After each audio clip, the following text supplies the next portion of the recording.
Masechet Nedarim, Daf Lamed Gimel, on va commencer par Lamed Bet Amoud Bet, le nouveau Pérec, au bas de la page. En ben amudar hana'a mechavero l'amudar hemenu ma'achal ela drisat haregel vekelim she'en osim bahem ochel nefesh. Après que nous ayons appris le principe, à savoir qu'un homme peut s'auto-interdire le profit de quelque chose ou d'une personne, en disant par exemple à l'autre Kunam hana'a mimcha, Kunam she'ani nehene mimcha. C'est-à-dire, je fais un éder de ne pas profiter de toi.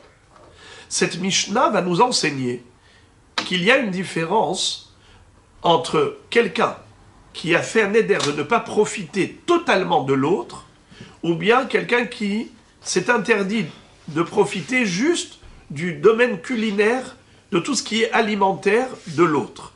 Il a dit à l'autre, Kuna, on verra dans la Gemara exactement quelle est la formulation précise pour s'interdire de profiter de tout ce qui est alimentaire de l'autre, mais en tout cas, la Mishnah va nous apprendre quelle est la différence au niveau de la pratique entre ces deux personnes, celui qui s'est interdit de profiter totalement de l'autre, ou bien celui qui s'est interdit de profiter de l'autre que dans le domaine alimentaire culinaire.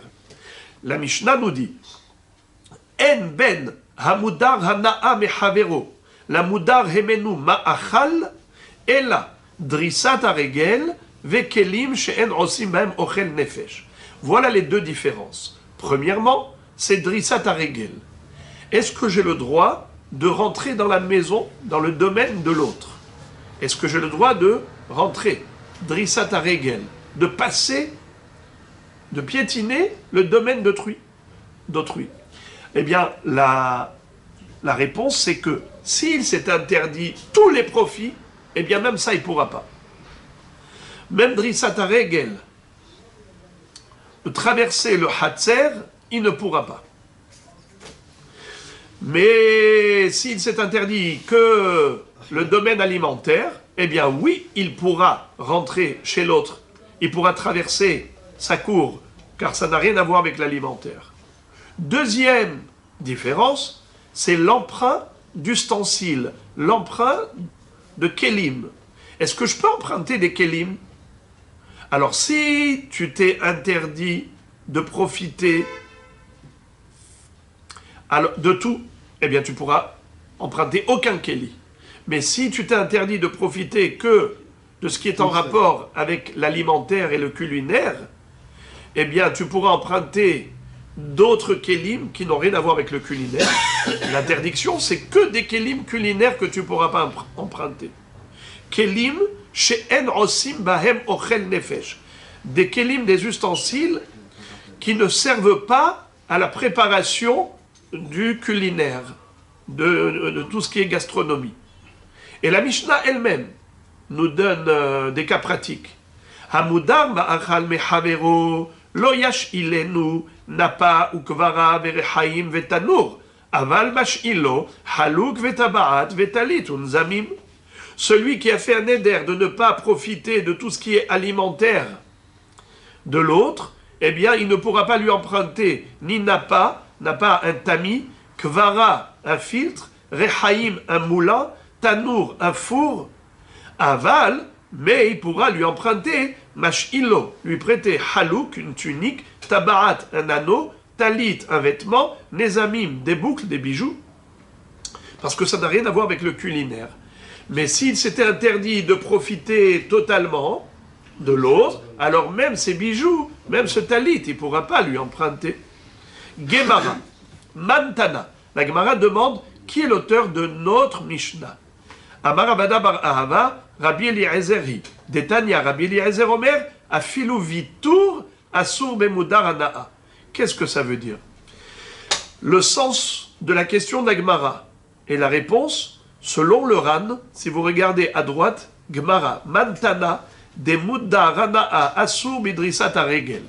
Le sens de la question de la Gemara en disant qui est l'auteur de notre Mishnah, c'est que, a priori, normalement, Drissat Haregel, juste marcher dans le domaine d'autrui, ce n'est même pas considéré comme un profit. D'après les Hachamim qui sont en mahloket avec Rabbi Eliezer, eh bien, eux, ils pensent que, en effet, ils disent, ça, ce n'est même pas un profit. Marcher dans le domaine de l'autre, c'est permis, même si je me suis interdit de profiter totalement. Car ça, ce n'est pas un profit. Juste marcher. Oui, mais s'il traverse un champ. S'il traverse pour raccourcir un chemin, oui. Mais si ce n'est pas ça, juste marcher Drissat Haregel, ce n'est pas considéré comme un profit. Alors, qui est celui qui dit que même ça, c'est interdit, parce que même ça, c'est considéré comme un profit? Réponse, c'est Rabbi Eliezer, qui a dit que Vitour assour. C'est quoi Vitour? Alors écoutez Vitour, lorsque le vendeur te vend quelque chose, un épicier, et par exemple, il te vend 1 kilo de pommes pour 10 shekels, eh bien, quand il te vend 1 kilo de pommes, dans ce kilo de pommes, il y a peut-être quelques grammes en plus. Ces quelques grammes en plus, il te les offre, il les abandonne en fait. Puisqu'il ne veut pas prendre le temps de donner bédiouk, alors il abandonne, il renonce à ces quelques grammes qu'il t'a offert en plus. Ça s'appelle vitour. Il renonce à cela. Eh bien, est-ce que celui qui a fait un éder, il s'est interdit de profiter du vendeur, est-ce qu'il a le droit de recevoir le vitour? Réponse, Hachamim disent oui, Rabbi Eliezer dit non. Parce que pour Rabbi Eliezer, même ces quelques grammes en plus, ce vitour-là, c'est une hana'a. Alors c'est lui, l'auteur de notre Mishnah, qui a dit que même ça, te laisser marcher chez lui, dans sa cour, même ça, ça s'appelle une hana'a. Et par conséquent, pour Rabbi Eliezer, c'est interdit. Mais Hachamim ne sont pas d'accord avec cette Mishnah, car ils ne sont pas d'accord avec Rabbi Eliezer, pour considérer même cela comme étant un profit. Profiter du vitour, il faut déjà qu'il profite de lui. Hein? Du vitour. Comment? Pas compris. Ce vitour en question, il vient après déjà un profit qu'il a fait de lui. Non, c'est que vous avez déjà oublié ce qu'on avait appris, que il faut, si c'est une marchandise qui de toutes les façons, elle se vend facilement. On avait appris ça dans le DAF précédent. Zvina Harifa, une marchandise pour laquelle il y a plein d'acheteurs. Ça veut dire que le vendeur n'a pas de profit. Ou inversement, si c'est l'acheteur ici, en l'occurrence c'est l'acheteur qui s'est interdit de profiter du vendeur. Imaginons que c'est quelque chose qui de toutes les façons se trouve à profusion. Tu peux aller acheter chez l'autre. Au contraire. Comment au contraire? Si je m'interdis de profiter d'un vendeur. Ah oui. Oui, mais j'ai payé pour, je ne profite pas. Non, mais alors... Si je paye, alors ça dépend. Si c'est une marchandise comme une Rolex, qu'on a du mal à trouver ailleurs, oui, alors c'est sûr que là, je profite. Parce que si je n'achèterai pas chez lui, je ne trouverai pas ailleurs. Alors ça s'appelle un profit qui est interdit. Mais si c'est une zvina qui, de toutes les façons, il y a un surstockage de partout, au contraire, c'est le vendeur qui profite, c'est pas moi, c'est pas l'acheteur qui profite, parce que ça, il y en a à profusion. Les acheteurs, ils n'attendent que ça, ils ont des rayons qui sont pleins, ils n'arrivent pas à les vider. Qui profite là, le vendeur ou l'acheteur? L'acheteur, il n'a rien à profiter. Si c'est pas chez lui, il achète chez l'autre. Donc il a le droit d'acheter chez lui parce que ce n'est pas un profit. Il paye pour ça. Donc c'est zéro profit. Alors peut-être le profit, c'est les quelques grammes qu'il rajoute en plus. C'est là où il pourrait y avoir du profit. Même ça, nous dit Rachamim, ce n'est pas un profit parce que c'est le derer, ça n'a pas de valeur. Mais Rabbi Eliezer, il dit que non, même ça, concrètement, puisque c'est ce qui lui donne en plus, ça s'appelle Ana'a qui est interdit. Alors, automatiquement, ce même Rabbi Eliezer, c'est lui qui nous interdit, même Drissat Haregel. La suite. Hamudar ma'achal mechavero, lo yashkilenu, napa ukvara berechaim vetanur, aval mash'il lo haluk vetabaat vetalit unzamim. Alors, on a appris que celui qui s'est interdit de profiter de l'autre sur le plan alimentaire, culinaire, il ne pourra pas lui emprunter des kelim tels que napa, kevara, rechaim et tanour. D'abord, il y a une parenthèse que j'ai oublié de faire remarquer, que le Ran nous dit que pourquoi est-ce qu'on n'a pas parlé tout simplement d'une marmite? Une marmite. Pourquoi on a parlé ou d'un couvert, des assiettes, des fourchettes? Oui, mais pourquoi est-ce qu'on a parlé de napa? Kevara, Un tamis. Rehaim, Tanour, un tamis, un fil, Parce qu'on aurait pu Non, penser- c'est des ustensiles qui on aurait servent un moulin. Ça peut servir Dans à Nano. les ustensiles qui servent à la préparation de la Bravo. nourriture. C'est-à-dire que Sinon, ça les s'appelle cuillères, Gorem des Gorem. Parce qu'il y a le Ochel lui-même, il ne pourra pas prendre de lui quelque chose à manger, un atma achal, ça c'est évident. Mais ce qui est évident aussi, c'est les marmites, c'est les broches avec lesquelles il va rôtir, les couverts avec lesquels il va manger, parce que ça c'est directement lié au Ochel. Mais il y a le Gorem du Gorem. Par exemple, le moulin. D'abord, tu vas moudre, mais tu vas faire que de la farine, tu ne manges pas la farine. Après la farine, tu vas la mettre ensuite dans le pétrin et ensuite tu vas... jusqu'à ce que... Ça veut dire que on est encore quelques étapes, quelques stades avant d'arriver au Ochel. Nous aurions pu croire que ça, c'est permis d'emprunter. Même s'il a dit clairement, Moudar Ma'achal, mais ça, c'est pas du Ma'achal, c'est Gorem, des Gorem, des Gorem, les Ma'achal. Eh bien, même ça, c'est assourd, puisque finalement, l'objectif, c'est le Ma'achal. Même s'il les utilise pour autre chose, Comment? même s'il va les utiliser pour faire autre chose avec, Nachon. il n'a pas le droit. Il a le droit. Ah, il a le droit. Ouais. Donc il pourra- Si c'est pour s'asseoir dessus, pourquoi pas? Par exemple, ouais. Ouais. Alors donc il pourra emprunter, même s'il a dit je ne profiterai pas d'un ma'achal en fait. Exactement. S'il a dit, je Il y a pas de- m'interdis il y a pas d'histoire de de margarine, profiter de de tout trucs ce qui est comme ça. alimentaire, si c'est juste pour s'asseoir dessus comme un Il strapontin, peut. il n'y a pas de problème. Il n'y a pas de confusion. Non, puisque les gens voient qu'il s'assoit dessus. Les gens voient que c'est- Amar Rabbi Shimon ben Lakish, Beomer Anaat Ma'achalcha Alay. C'est-à-dire, Rabbi Shimon ben Lakish nous dit qu'on parle de quelqu'un qui s'est exprimé en disant Hanaat Ma'achalcha Alay. Quelle est la formulation? La formulation, c'est que tout profit de ton Ma'achal me sera interdit. Alors la Gemara dit, Uma shelo il'os hitin v'iten al makato.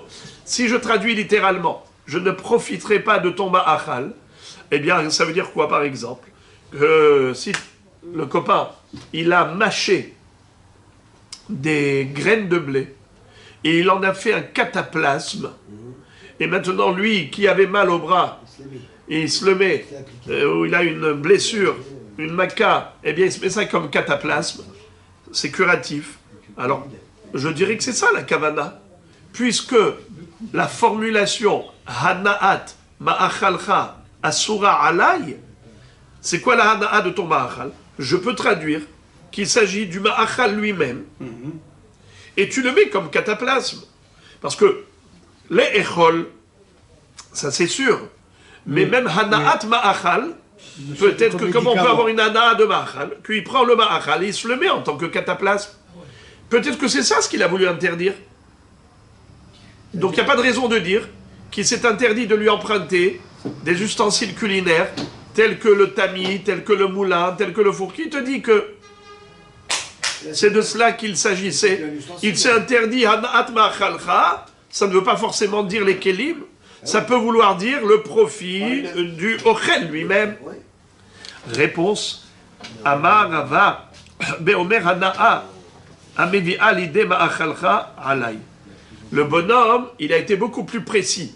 Quand il a formulé le neder, il s'est exprimé ainsi. Il a dit, je m'interdis toute Hana'a qui provient, qui emmènera et qui entraînera le profit du Ma'achal. Encore une fois, je m'interdis de profiter de tout Kéli qui pourrait entraîner la Achila. En fait, moi j'ai rajouté le mot Kéli, il n'a pas dit ça. Il a dit le bonhomme comme ça. Je m'interdis tout profit de quelque chose qui pourrait entraîner la Achila. Un cataplasme, ça se mange pas. Alors, maintenant, le cataplasme, c'est autre chose. Mais d'abord, ici, on parle de Hana'a via l'idée Ma'achal. Oui, ça se mange pas. Maintenant, quel est le din du cataplasme? Quelqu'un qui prendrait On pourrait l'utiliser. S'il a dit ça, Ouais. il peut utiliser. Eh bien, il pourra utiliser en tant que cataplasme. Oui, puisqu'il a dit C'est que- comme votre question par rapport au strapontin. Est-ce qu'il peut l'utiliser en tant que strapontin? Amar Rav Papa, eh bien, ce que je vous dis là, c'est pas moi qui le dis, c'est le Ran. Le Ran dit que, étant donné il s'est interdit d'utiliser des choses qui peuvent entraîner la achila, tout ce qui est en rapport, tout ce qui est hana'a qui peut entraîner la achila, hana'a mevia l'idée ma'achal, eh bien, l'histoire du cataplasme sur la plaie, ça n'a rien à voir avec achila. Et une troufa. Pareil, tout ce qui est, c'est pas ma'achal. Et si ça se mange? Ça s'appelle pas manger. Ça s'appelle pas manger. Non, quelqu'un qui mange la mangeable, c'est comme une piqûre, une intraveineuse. Quelqu'un qui avale un cachet qui est immangeable, ça s'appelle pas qu'il mange. Quelqu'un qui avale un doliprane, ça s'appelle qu'il mange. Il mange rien du tout. Il mange du plastique. Maintenant, oui. S'il mange et en même temps il guérit, ça s'appelle ma'achal. Alors, Amar Papa, sac leavi perot, hamor leavi alaf perot, filut sana be'alma, hana'a mevia l'idée ma'achalu. Rav Papa nous dit que même lui prêter un sac pour transporter les fruits du marché jusqu'à la maison, ce sera interdit, puisqu'il s'est interdit toutes les hanaot qui entraînent la achila. Même plus que ça. Va hamor leavi alaf perot. Même hamor leavi alaf perot. Il lui emprunte la voiture. Il lui dit, tu peux me prêter la voiture? Je dois aller chercher des fruits du marché. C'est assourd. Parce que c'est hana'a de amevia l'idée ma'achal. Même le hamor leavi alaf perot. Va filut sana be'alma. Ou bien juste une corbeille où on dépose les fruits en tant que conserve. C'est-à-dire, c'est un dépôt. On ne mange pas directement de cette corbeille, de ce carton, de cette caisse. C'est juste pour entreposer. Même ça, c'est assourd. Pourquoi? Tout ça, ça s'appelle hana'a, amevia, l'idée, ma'achalu. Ba'i Rav Papa, sous l'irkov alav, tabarat, l'iraot ba, mahu. Rav Papa qui nous a dit qu'on ne peut pas profiter même des choses qui sont indirectes, comme le sac pour les fruits, comme le hamor pour les transporter, ou le keli pour les contenir comme entrepôt, eh bien, il se pose la question, quel est le din? Est-ce qu'on a le droit d'emprunter un cheval? C'est comme la voiture. Pour le chevaucher, ou un anneau, une belle bague, pour se montrer avec. Mahou. Rabotaï. Est-ce que c'est moutard? Bah oui. Quand on a fait un éder de ne pas profiter, Hana'at ma'achal. Mais si c'est pas un Là, c'est comme si il rentrait dans son domaine. Le Rachid, il explique, il dit qu'il prend un cheval pour aller à un mariage. Il va manger alors. Bravo. Alors c'est de cela qu'il s'agit. En fait, la raison pour laquelle Rav Papa se pose la question, on parle de quelqu'un qui veut se servir de cela pour le ma'achal. Comment? Quand on le voit avec un si bel anneau, Rolex, on dit waouh, un homme pareil, tous les serveurs ils viennent autour de lui, ils lui mettent les meilleurs steaks. En fait, il avait juste emprunté pour la soirée. Mais au moins, il paraît maintenant très riche. Et quand il y a un riche, tout le monde se met à ses pieds. Alors de ce fait, c'est un na'at ma'achal. Les serveurs maintenant, ils attendent un petit pourboire, donc ils vont le servir. Ça s'appelle un na'at ma'achal ou pas? Question de Rav Papa. Ou encore, sous l'irkov alav. Quand il prend ce cheval, une fête. Oui, alors, sous l'irkov alav, l'elech les bet amishté. Ah, voilà. Pour aller manger là où il y a le festin. Encore, une autre question, Rav Papa se demande. Mifsak ou mizal be'ar'e, maï. On a dit que, maintenant, cet homme-là, il a le droit de marcher chez le voisin, n'est-ce pas? On a le droit de marcher chez le voisin? Oui. Parce qu'il n'a pas fait un éder de s'interdire totalement toutes les anaot, juste ma'achal. Alors il a le droit, on a dit, de marcher chez le voisin. Est-ce qu'il a le droit d'emprunter le domaine du voisin comme raccourci pour arriver facilement au festin? Non, Oui, c'est pareil que Vous le cheval. mangez. Ça veut dire qu'il va arriver plus vite au festin. Pour manger. Pour manger. Alors, toutes ces questions-là, Rav Papa se les pose. C'est légitime. Parce que ici, c'est vraiment indirect de indirect. Ça n'a pas de rapport direct avec le ochel, d'accord? Oui. Eh bien, il te dit, viens, on va essayer de résoudre le problème de la braïta suivante. Tashma, aval mash'illo haluk vetalit nezamim vetabaot. Il a le droit de lui prêter un haluk talit nezamim tabaot. C'est ce que la Mishnah nous a dit. Que quelqu'un qui a fait un éder juste de ne pas profiter de tout ce qui est culinaire, alimentaire, il a le droit d'emprunter des vêtements, des bijoux. Et Chidami, de quoi on parle? Et l'image, si ce n'est pas pour se montrer avec ces bijoux, est-ce que c'est un chidouche? La Mishnah, elle nous dit quelque chose qui n'a aucun chidouche. C'est évident, puisqu'il ne va pas sortir avec. Donc lui prêter des bijoux, si ce n'est pas pour se montrer avec à l'extérieur, ça n'a pas d'intérêt de nous enseigner une chose évidente. Et la lave, afilou, liraot, bahem, pekatane mashilo. Donc forcément, s'il y a un intérêt de nous l'enseigner, c'est qu'il s'agit d'un cas où le bonhomme, il va aller au Beth Amishté avec le bijou. Et il va se montrer riche. Et les serveurs vont lui rajouter des steaks dans l'assiette. Nachon? Eh bien, malgré tout, c'est permis, puisque la Mishnah a dit qu'on a le droit d'emprunter des bijoux lorsqu'on n'est que Moudar Ma'achal. On n'a pas interdit. Donc permis. La Gemara réfute cette preuve. Lo! T'es pas obligé de dire que de cela qu'il s'agit. Les olam shelo les raot. On parle de quelqu'un qui emprunte un bijou pour chez lui à la maison. Pas pour se montrer au Beth Amishté. C'est juste pour chez lui, pour se faire beau. Ou bien pour aller le vendredi soir, Shabbat, il va à la choule, il se fait beau. Ça veut dire que c'est pas pour aller manger au Beth Amishté et se faire servir par le serveur avec un meilleur plat. Non, on parle de quelqu'un qui veut pas se montrer avec. Ah, alors dans ce cas-là, c'est quoi le chidouche? Le chidouche, il est le suivant.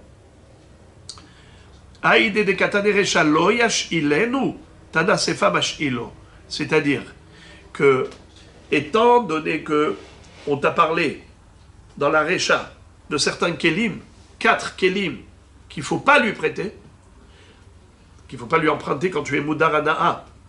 Ana'at ma'achal. Quand tu as fait un éder de ne pas profiter de tout ce qui est alimentaire, de ton voisin, tu n'as pas le droit de lui emprunter napa, kevara, rehaim, tanour.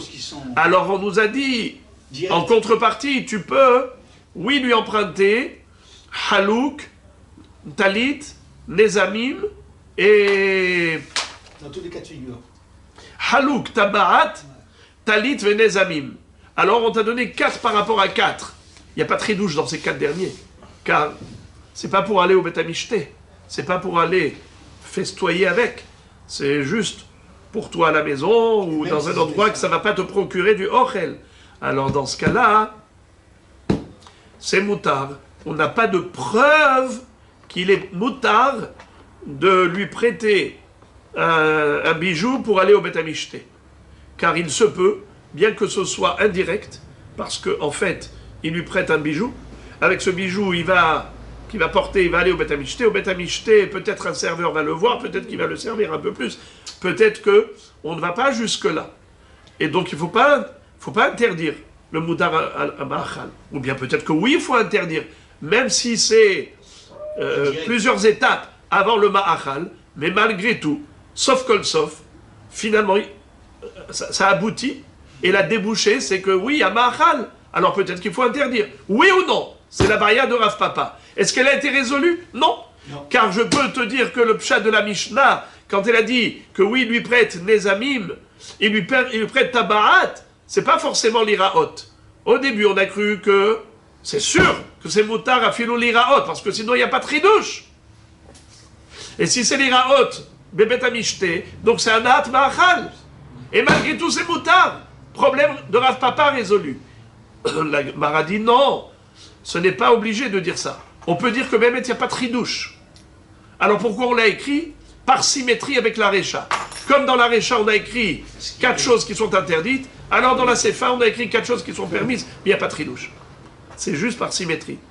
Enomash ilo, napa, kevara, rehaim vetanour, aval mash ilo, halouk vetabaat, talit unzami. Je ne comprends pas la Mishnah elle-même, elle est claire. Elle dit. Il aurait pu les elle n'a pas rajouter fait de avec distinction, la Mishnah, a priori. Maintenant on peut pas, c'est vrai qu'il pose la question. Il dit qu'il y a des choses qui entraînent à manger, comme par exemple avoir une belle bague, on va dans. Alors, ok. Mais. Un peu recherché tout ça. Mais non, on ne peut pas dire ça parce C'est que loin quand même. on a l'impression que dans les premiers, on dit que c'est un mahal C'est loin direct. quand même, hein. Donc on ne peut pas dire maintenant que ici c'était quelque chose d'indirect. On pourrait le dire, mais bon. Bravo. Vous avez très bien, vous avez posé une belle question, vous avez répondu vous-même, bravo. Ça veut dire qu'on peut dire comme ça, mais on peut dire comme ça. À partir du moment où il y a même un pourcentage d'expliquer autrement, il n'y a plus de preuves. C'est indirect. Nouvelle Mishnah. En fait, cette nouvelle Mishnah, c'est la suite directe de la précédente. Presque à la limite, je dirais que c'est la même Mishnah. C'est le complément. Regardez ce qu'elle dit. V'chol davar she'en osin bo ochel nefesh, makom shemaskirim kayotze bahem asur. Rabotai, quelqu'un qui a fait un éder de ne pas profiter du ma'achal de l'autre, est-ce qu'il peut lui emprunter une perceuse? Est-ce qu'il peut lui emprunter une perceuse? Pourquoi pas? On a dit que oui. C'est pas mal. mahal. Apparemment, ça n'a rien avec le mahal. Ça dépend si vous savez pas si. Ça dépend. Non. Tu ne manges pas des plats Ça de dépend s'il se nourrit au courant ou alors en fer. en mort. Il a le droit, puisque la perceuse n'a rien à voir avec le ma'achal. Allez, dites-moi dans quel cas Quand il peut, voilà. la Mishnah nous interdit, bien que ce soit une perceuse qui n'a rien à voir avec le culinaire, Ça fait déboucher Oui, un, oui. D'accord. un tuyau d'eau par un exemple. talit, Voilà. un tabarat, nezamim, halouk, on avait dit permis. Ah, Trouvez-moi un cas où c'est il peut interdit. réparer par exemple un Qui se ustensile sert de culinaire. qui Il se en a sert besoin de- pour réparer un ustensile. Allez, un talit. Alors avec un talit, on va pas réparer. Un talit. Allez, un anneau. Un anneau. Il peut, Bah, Un il va anneau. au restaurant. Hein? Il va au restaurant. peut le Il va pas au restaurant. il peut le vendre Et pour malgré acheter- tout, Il va le vendre pour acheter quelque chose à manger. il peut pas vendre quelque chose qui n'est pas à lui. Il le fait comme La personne que- Alors attends, il y Hein? a une chose. Ils ont Avec un peu fait. d'eau. Dans la manger, ils ont perdu la clé. La même Mishnah, c'est-à-dire la Mishnah précédente qui a dit permis, cette interdit. Mishnah nous dit qu'il y a un cas où c'est interdit. Interdit. Quel est le cas qu'elle nous interdit? Signe extérieur de richesse. La bague, on peut lui offrir à manger, non? Ça, on l'a déjà dit. Ah, Mais maintenant, cette Mishnah, elle nous dit, même s'il n'y a rien du tout, aucun signe extérieur pour manger, ça veut dire qu'il ne va pas aller dans un endroit où il y a un festin, on ne lui servira pas à manger, rien du tout. Malgré tout, c'est assourd. Comment est-ce possible? Il va s'en servir d'anneau. Eh bien, écoutez bien. Où est cette Mishnah? Là, ce qu'on vient de lire. Non, mais. Je relis. Non, mais vous avez parlé de Aouda. וכל דבר שאין עושים בו אוכל נפש, מקום שמשכירים כיוצא בהם אסור. La Mishnah nous enseigne ici un superbe chidouche. C'est que même des ustensiles qui ne sont pas culinaires ont un statut d'ustensile culinaire. Dans quelle ville? Là où les kelim ne s'empruntent pas, ça se loue. Chez Kiloutou. Ça veut dire que, par exemple, C'est sur la voie. là maintenant, je te prête une perceuse. Cette perceuse, personne ne te prête. Il n'y a que moi qui te l'ai prêtée. Si moi je ne te l'avais pas prêtée, tu n'aurais trouvé personne pour te la prêter. Tu aurais dû aller chez Kiloutou, tu aurais dû louer cette perceuse. Combien ça coûte? Ça coûte par exemple 100 shekels la journée. Ok, 100 shekels la journée, avec ça tu t'achètes 3 pizzas. L'équivalent à ma masque. L'équivalent, c'est-à-dire que cet argent-là aurait pu te profiter pour le culinaire. Alors c'est un statut de culinaire et donc c'est assourd quand tu es moudar, hana'at T'es pas ma'achal. loin. La Gemara fait une déduction. Miklal derecha afalpi she'en maskirin. C'est-à-dire, dans la Recha, on avait dit que le bonhomme n'a pas le droit d'emprunter un tanour, un four, ou moulin, ou un tamis, lorsqu'il s'est interdit de profiter de tout ce qui est alimentaire de l'autre, n'est-ce pas? Même les kelim n'a pas le droit de les emprunter, pas seulement le ochel. Mais on n'a pas l'habitude de payer pour ça. Généralement, ça se prête. D'accord? Et là, tu me dis, Afalpi, chez Endarkam le Askir. Parce que, ici, tu me dis que si c'est Darkam le Askir, même une perceuse est interdite. Dans un endroit où on est maskir. Donc, c'est quoi le chidouche du Tanour et de Rehaïm et de, comment on appelle ça, Napa ou Kvara, le tamis, le four et tout ça. C'est quoi le chidouche? C'est pas dans une ville où on loue. Parce que si c'est dans une ville où on loue ces objets-là, c'est évident, même une perceuse, c'est assourd. Alors c'est quoi le chidouche de ces ustensiles? C'est que même si on ne loue pas, même si ça se prête, gratuitement, malgré tout, tu n'as pas le droit d'emprunter de chez lui. Comment ça se fait? Pourtant, ça n'a pas de valeur d'argent, puisque ça s'emprunte et ça ne se loue pas. Alors, Maïr Patlecha qui te le prête, machma que la Mishnah, elle va comme Rabbi Eliezer, qui a dit que même Vitour Assour, même le surplus, le petit supplément que rajoute le vendeur à l'acheteur, qu'il donne à tout le monde, et c'est pas quelque chose qui se paye, ça n'a pas de valeur d'argent, mais c'est quand même un profit, même si ça n'a pas de valeur d'argent. Et c'est assaut. Et c'est assourd.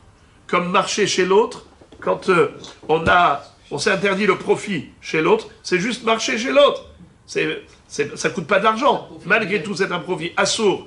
Donc c'est Rabbi Eliezer qui est l'auteur de cette Mishnah, qui nous dit que Vitour Assour, eh bien, il interdit même d'emprunter des ustensiles culinaires, même dans une ville où ça se prête, etc.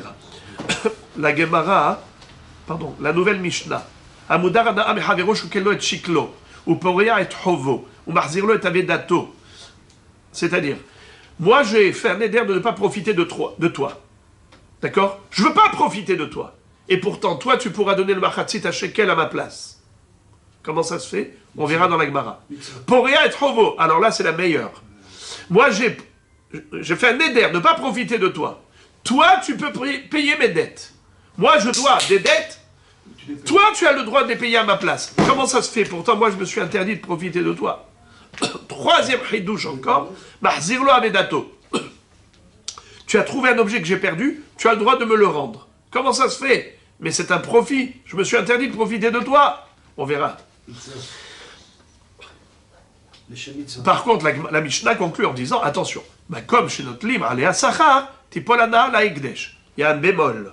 Lequel? C'est que si celui qui rend l'objet perdu se faisait payer pour le temps perdu, c'est-à-dire celui qui a trouvé l'objet, il a passé 1 heure pour aller chez le propriétaire pour lui rendre. Il a fait une demi-heure aller, une demi-heure retour. Ce temps-là, il a pris sur son travail. Il a perdu. Alors là, il faut qu'il lui paye ce travail. Et vetipol hana'a la ekdesh. C'est-à-dire que ça, c'est de l'argent qui va aller, cet argent-là qui correspond à l'heure de travail, sera donné au Beth Amikdash. C'est-à-dire que pour pas qu'il en profite, puisqu'il a dit que ce que je profiterai de toi sera pour moi interdit comme le Ekdesh, alors ce sera vraiment Ekdesh. Mais il a une perte sèche, cet argent. Oui. Alors ça sert à quoi ça sert à rien qui lui... Personne ne va gagner dans cette histoire, mais cet argent-là, pour pas qu'il profite, il faut qu'il paye. Et l'autre, comme il ne profitera pas non plus parce que il a dit que non, parce que c'est Ekdesh. Comme ça le Roche explique. Comme il a dit que ce que je profiterai de toi sera Ekdesh. Alors la Gemara d'abord fait une déduction qui est super belle. Elle nous dit, comment se fait-il que le bonhomme duquel tu t'es interdit de profiter a le droit de payer le mahatzit à shekel à ta place? Mais le mahatzit à shekel, c'est toi qui dois le payer. S'il le paye à ta place, donc il t'a rendu service. Ou bien par exemple, il a payé les dettes à ta place. Mais comment ça se fait que c'est permis? Mais pourtant il t'a rendu service. De là on apprend, Alma, donc, Avrouhe Ari Be'almahu, Peshari. Si par exemple, tu as fait un éder de ne pas profiter de moi, et moi je vois qu'il y a un chien qui court après toi pour te mordre. Moi qu'est-ce que je fais? Je prends le bâton et je lui donne un coup au chien pour le faire fuir. Est-ce que j'ai le droit? Mais tu as fait un éder de ne pas profiter de moi? C'est pas profiter de lui. Au contraire, c'est Oh, c'est quoi alors? C'est le Il sauver. va éviter un... Il le sauve. Il a une misba de Il le sauve de la... Il ne profite pas de lui. Oui, mais il a fait un éder de ne pas profiter, c'est un profit. Réponse, il y a deux sortes de profits. Il y a le manque à gagner et il y a le gain. C'est-à-dire, quand j'empêche la perte, ça ne s'appelle pas faire gagner. le chien aurait pu te mordre. Moi, j'ai fait qu'il ne te morde pas. C'est que tu n'as pas perdu grâce à moi, mais tu n'as rien gagné. C'est ça. Tu n'as pas perdu. Tu as été juste mavriach le hari. C'est une expression. Faire fuir le lion. Là, par exemple, le créancier, il vient et il te dit, paye-moi. Le créancier, c'est le lion. Toi, qu'est-ce que tu fais? Tu donnes au lion à manger. Tu donnes au créancier l'argent pour pas qu'il aille réclamer le remboursement à l'autre. Eh bien, ça s'appelle faire fuir le lion. Faire fuir le créancier, c'est comme faire fuir le chien, c'est comme faire fuir le lion. Tu as donné au créancier de quoi se taire pour pas qu'il vienne et qu'il te prenne l'argent. Ça s'appelle Mavriach Hari. Le sauver alors. Et donc, ça s'appelle pas une Hana'a qui est interdite. Ou encore, le Machatzit Shekel. De toutes les façons, toi ici, si tu payes pas, le Gizbar, il va venir, il va te prendre un mashkon, il va t'obliger. L'autre, il a payé à ta place. Qu'est-ce qu'il a fait? Il a fait fuir le Gizbar. Au lieu qu'il vienne maintenant te spolier, te prendre un mashkon, il a payé Machatzit Shekel à ta place. Il y a dans les Mefarshim quelque chose ici qui pose problème. J'ai pas le temps de ça, parce que bon, je vous donne ma question. Les Mefarshim donnent ici la raison qu'on retrouve ailleurs, que Behemet, celui, le Kohen qui rentrait là-bas dans la Lishka, le Memouné qui prenait de l'argent pour acheter les corbanotes, il achetait pour tout le monde. Même celui qui n'a pas vraiment encore envoyé son Machatzit Shekel. Eh bien, ça ne s'appelle pas qu'il te rend service, parce que de toutes les façons, le korban, il va être sacrifié même pour toi, même si tu ne payes pas. Alors ça ne s'appelle pas un profit, c'est juste une mitzvah qu'il fait. Qu'est-ce qu'on a besoin de donner ces explications? La Gemara dit que tout simplement ça s'appelle Mavriach Hari. C'est ma question. Bon, la Gemara dit, Mantana, qui est l'auteur de cette Mishnah? Amar Avoshaya, Zo divrei Hananhi. L'auteur de cette Mishnah, c'est Hanan. Dans Masechet Ketubot, dans le 13e chapitre Mishnah Bet, on retrouve là-bas une mahloket entre Hanan et Bnei Kohanim Gedolim à propos d'un homme qui a pris le large. Il est parti en Medina Tayam. Il a voyagé, il a laissé sa femme seule. Le voisin a eu pitié. Il voit cette femme, la pauvre, elle n'a pas de quoi manger. Qu'est-ce qu'il fait? Il vient, il lui donne, avec l'intention de réclamer au mari. Le mari est revenu un jour, il lui dit, paye-moi tout ce que j'ai donné à ta femme. Il lui dit, je t'ai rien demandé. Alors maintenant, est-ce qu'il faut qu'il paye ou pas, mahloket? Les Bnei Kohanim Gedolim disent bien sûr qu'il faut qu'il paye. Hanan dit non. Il n'a pas besoin de payer. Il lui a rien demandé, il n'a pas besoin de payer. Rabbi Hanan Ben Zakkai donne raison à Hanan et il dit ce monsieur qui a avancé de l'argent à la femme, il a fait une belle mitzvah. Dans le Olam Haba, il sera hyper récompensé. Mais dans le tribunal terrestre, il ne peut rien lui réclamer.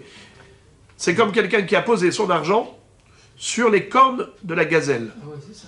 La gazelle, elle va très vite. Tu poses une liasse sur ses cornes, tchoup, tout a disparu, ça s'est envolé. Eh bien, la même chose ici. Tu as donné à la femme, le mari n'est pas obligé de te rembourser, tu as mis ton argent sur les cornes de la gazelle. C'est une expression. Eh bien, Moraï Vera Botaï, c'est lui, Hanan, l'auteur de notre Mishnah également. Pourquoi? Parce que, qu'est-ce qu'on a dit dans notre Mishnah? Qu'il a le droit de payer pour lui. Et ça ne s'appelle pas un profit. Rabota, écoutez bien. Pourquoi ça ne s'appelle pas un profit? Parce qu'il ne peut rien le réclamer. C'est qui là-bas le Baal Hov? La femme. La femme, c'est le créancier du mari. Elle lui dit, monsieur, tu as signé une ketouba, tu me dois des mésonotes. Donne-moi! D'ailleurs, si la femme va emprunter de l'argent, le mari sera obligé de payer pour de la nourriture. Là, c'est qu'elle n'a pas emprunté, c'est lui qui a donné à la place du mari.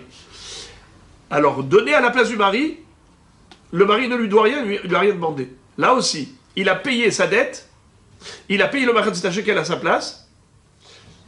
Ça ne s'appelle pas un profit d'après Hanan. La preuve, c'est que Hanan a dit, le mari n'a pas besoin de rembourser. Donc, il n'y a aucune valeur d'argent, il n'y a pas de valeur monétaire. Ce service n'a pas une valeur d'argent. D'accord, mais il lui a rendu service dans le fait qu'il n'a pas payé de Machatzit Shekel. C'est vrai, mais on a déjà dit que ça s'appelle Mavriach Hari. Faire fuir le lion. Oui, alors, là, j'ai une question. Alors, faire fuir le lion, ça ne s'appelle pas donner un profit, c'est juste un manque à gagner. C'est-à-dire, le lion, il devait te mordre, j'ai fait en sorte qu'il ne va pas te mordre. Est-ce que tu as gagné quelque chose en plus? Non. Tu n'as juste pas perdu. Alors maintenant, Rava va dire, non, on peut dire que la Mishnah, elle va même d'après Hachamim, pas seulement d'après Hanan, même d'après les Kohanim Gedolim qui étaient contre Hanan, qui ont dit que oui, il faut qu'il rembourse. Il faut qu'il rembourse. Donc a priori, comment on peut payer la dette de quelqu'un, mais après l'autre il doit rembourser. Et donc maintenant, ça s'appelle un profit qui a une valeur monétaire. Afilutema divrei akol, même si tu vas dire que notre Mishnah va d'après tout le monde, Gabe mudar ana'a de yahiv almenat shelo lifroa. Ici, on parle de quelqu'un qui a emprunté de l'argent, mais dans des conditions très spéciales. En général, quelqu'un qui emprunte, il s'engage à rembourser et le créancier exige remboursement. Mais parfois, vous avez un créancier qui est super souple, super généreux. Il lui dit, le jour où tu auras d'argent, tu me payeras. Tant que tu es serré, laisse tomber. Ça veut dire, il n'est pas derrière le remboursement. C'est-à-dire que même s'il ne remboursera jamais peut-être, parce qu'il n'a jamais eu vraiment la possibilité de le faire, l'autre ne va pas lui réclamer. Et de ce fait, si le Mudarana'a paye pour lui, même s'il lui a rendu service, mais ce n'est pas un service qui a une valeur d'argent. Car de toutes les façons, il n'était pas obligé de payer cet argent. Pareil, le Machatzit Shekel.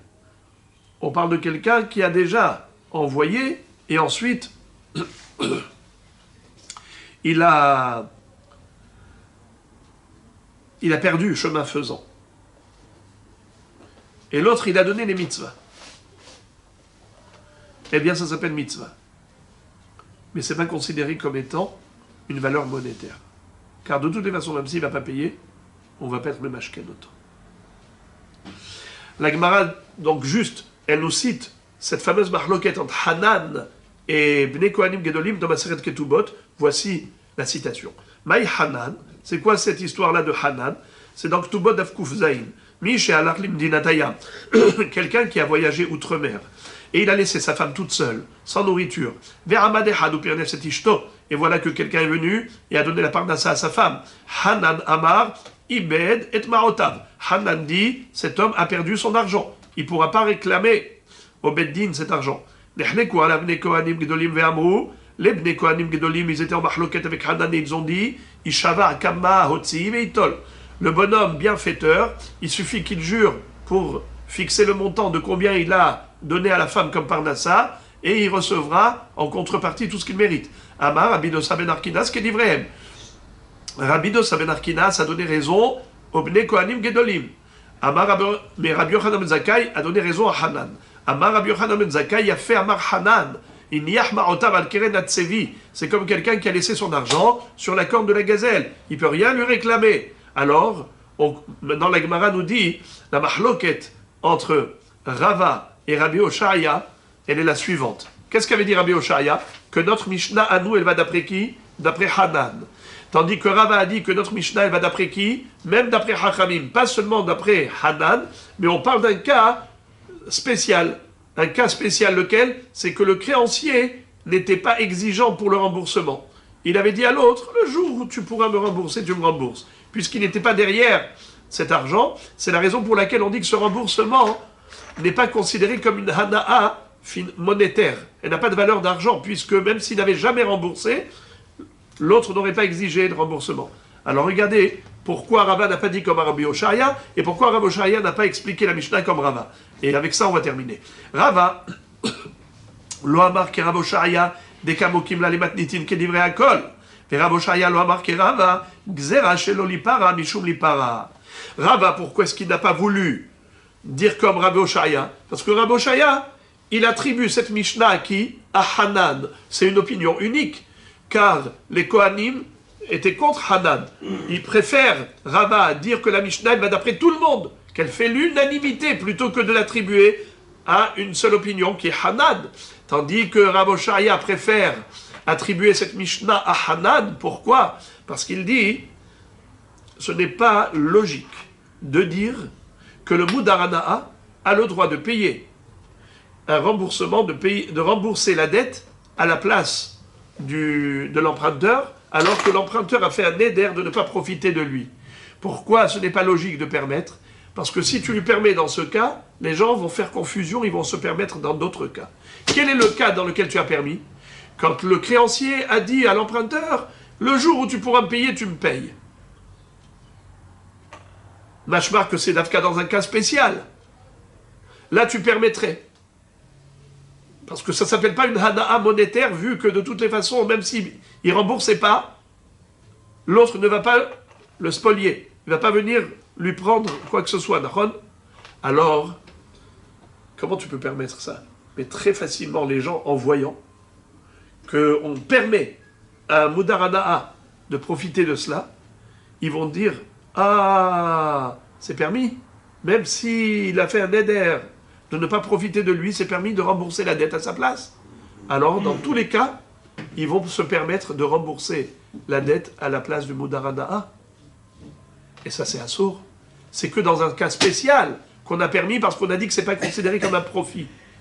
Vu que, de toutes les façons, le créancier était indulgent, il n'exigeait pas vraiment le remboursement, il était très souple. C'est que dans ce cas-là où on a dit que c'est moutard de payer la dette à la place de l'emprunteur.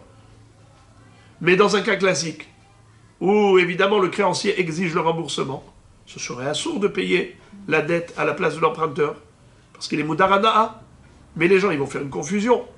Alors c'est pour ça que Rabbi Oshaya n'a pas voulu dire comme Rava, parce qu'il dit, je ne suis pas d'accord avec toi, de dire que c'est permis.